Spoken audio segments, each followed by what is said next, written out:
Alright, mainit na balita na naman mga kapatid mula rito sa Wiyun, no? Ang China daw ay nag-deploy ng 125 aircraft, no, at 17 17 warships around Taiwan, pinalibutan ng Taiwan mga kapatid during daw ng isang tinatawag nilang war game. No, ayon dito sa report mga kapatid, no, China has deployed 125 aircraft and 17 warships around Taiwan as part of large-scale military exercises, heightening tensions in the region mga tol. Ito yung nagpalala o nagpapataas lalo ng tensyon mga kapatid.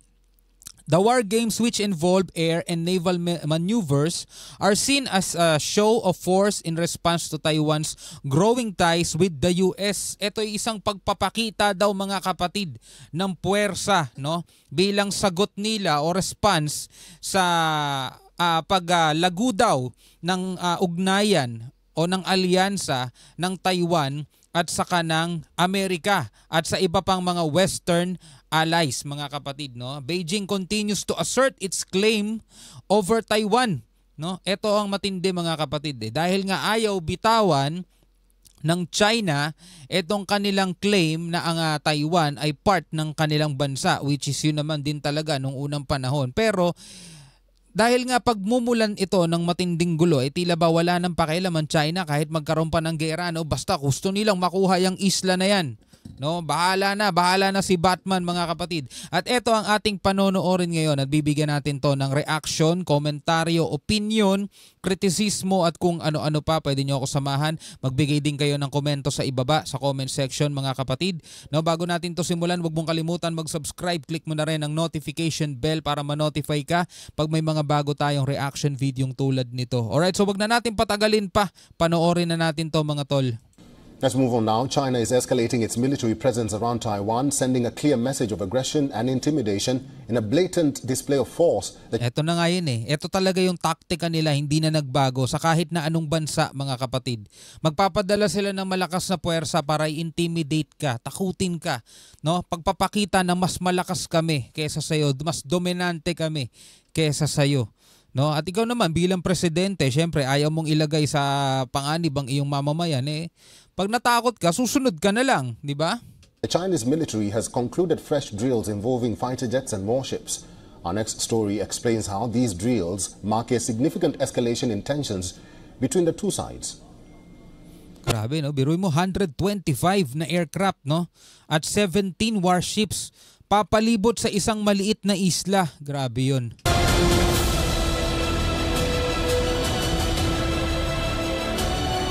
Ang pinapangambahan nga mga tol ng mundo, kung napanood nyo na yung isang balita na binigyan natin ng reaction video, na ito daw, no, ang posibleng maging sumunod na kaguluhan dito sa rehiyon na to, Indo-Pacific region mga tol, na magiging kasunod daw ng nangyayaring labanan sa Middle East o sa gitnang silangan mga tol. Dito ito yung medyo mas kailangan tayong mangamba at maghanda dahil napakalapit natin dito mga tol. Diba? Abot tanaw nga sila mula doon sa Batanes Abot tanaw na tong Taiwan Pag nangyari ang kaguluhan dyan, lalo pa ngayon nagbigay ng direct warning o ng babala si Joe Biden na dedepensahan nila mga tol ang Taiwan sa anumang magiging pag-atake mga kapatid ng China. Siyempre ang US hindi nagbibiro dyan dahil nakita naman natin talagang tinutulungan din nila ang Israel mga tol. Nagpadala pa nga sila ng mga sundalo doon at anti-missile system mga tol.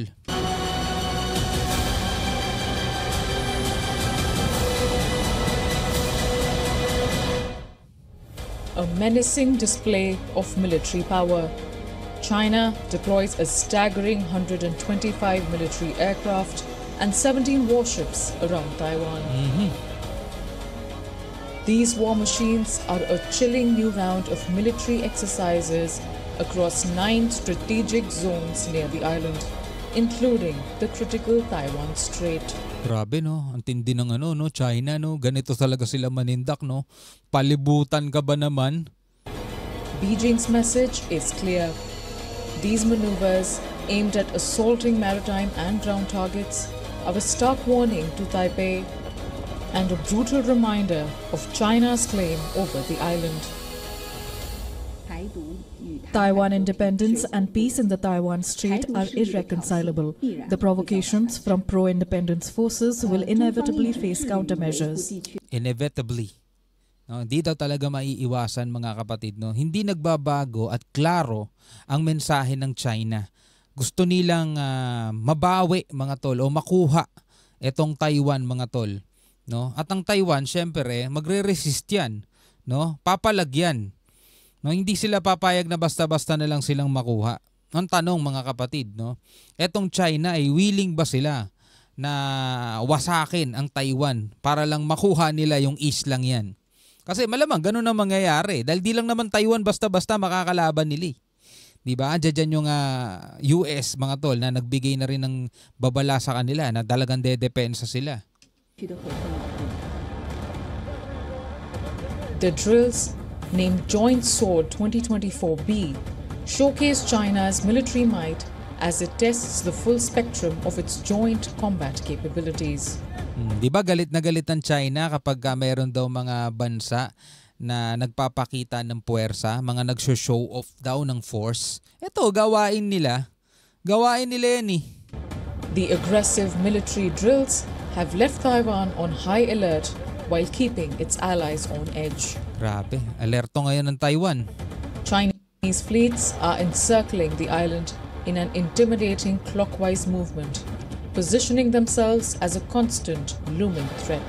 Grabe no, pinapaikutan nila yung buong Taiwan mga tol, clockwise ang paikot nila no. Paano ba sa camera? Pag ganun yan. Pinapaikutan nila yung Taiwan at ini-intimidate talaga nila.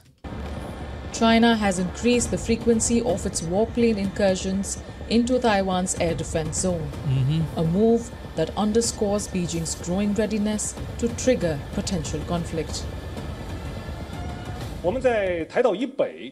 Exercises to the south of the island aimed to strike at the heart of Taiwan independence forces.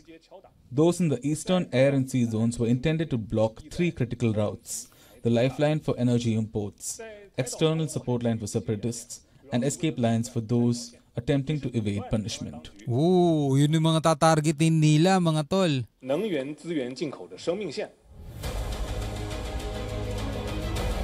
Since President Lai Ching-te assumed office in May, he has stood firm on Taiwan's sovereignty, a stance that has inflamed Beijing.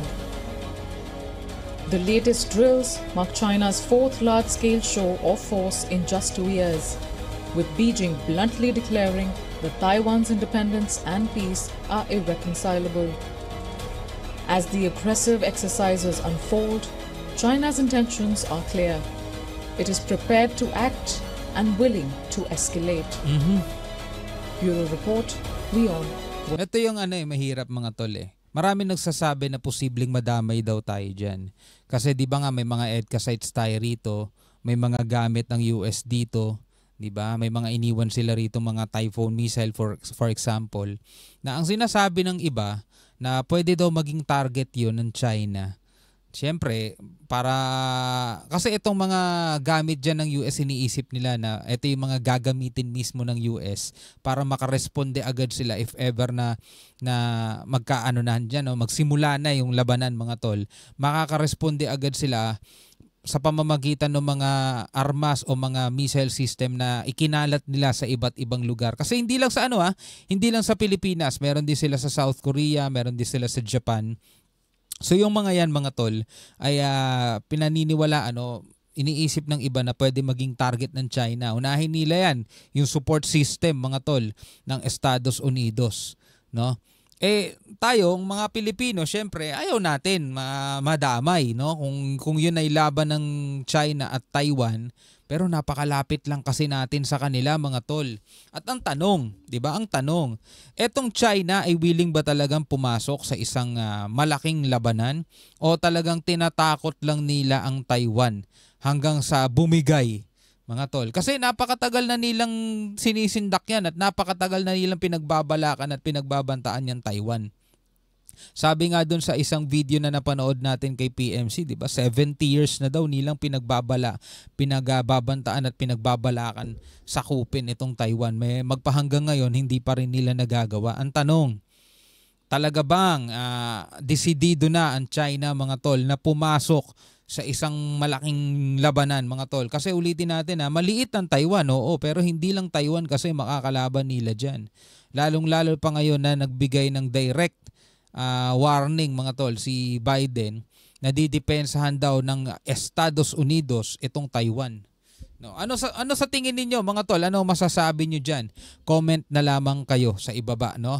Tatandaan niyo, mga tol, kapag pumatok ang digmaan dito sa pagitan ng China at Taiwan, posibleng magpahinto yan ng ikot ng ating mundo dahil yan ay daanan, no, ng 3% ba o higit pa ng mga kalakal ng buong mundo, mga tol, no? Alright, so hanggang sa muli, ako nga pala si Shobaldi. Peace out.